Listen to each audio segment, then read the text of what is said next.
T20 विश्वकप जितिला भारतीय team. तो फ्रेंड्स आपण माने जानिथिबे भारत एबे 13 वर्ष पर विश्वकप जीति सारी। तो भारत यह मैच जितबारे 5 जन खेलाड़ी बहुत सारा अवदान रही। तो यह मैच रे विराट कोहली बैट्रु जबरदस्त इनिंग्स देखा मिलता।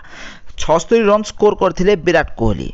मात्र 34 रन में 3 विकेट हरई भारतीय टीम विपद में पड़ता। हेले विराट कोहली धैर्यर सहित बैटिंग देखा मिलता। सहित भरपूर साथ देते अक्षर पटेल।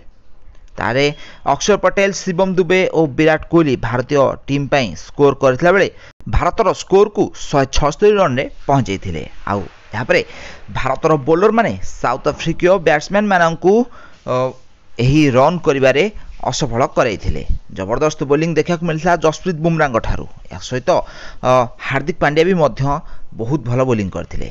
आउ सूर्यकुमार यादव कर कैच मैच विनिंग कैच रही डेविड मिलर आउ यही कैच कारण भारतीय टीम यही मैच टी जीति नहीं। ताहले भारत एबे 30 बॉल रे 30 रन रही बेले साउथ अफ्रिका को जीतवाई भारत निजर दक्षतार सहित बोलिंग करी मैच को सहजरे जीति नहीं। ताहले फाइनल मैच टी बहुत कंटेस्ट होइतिला।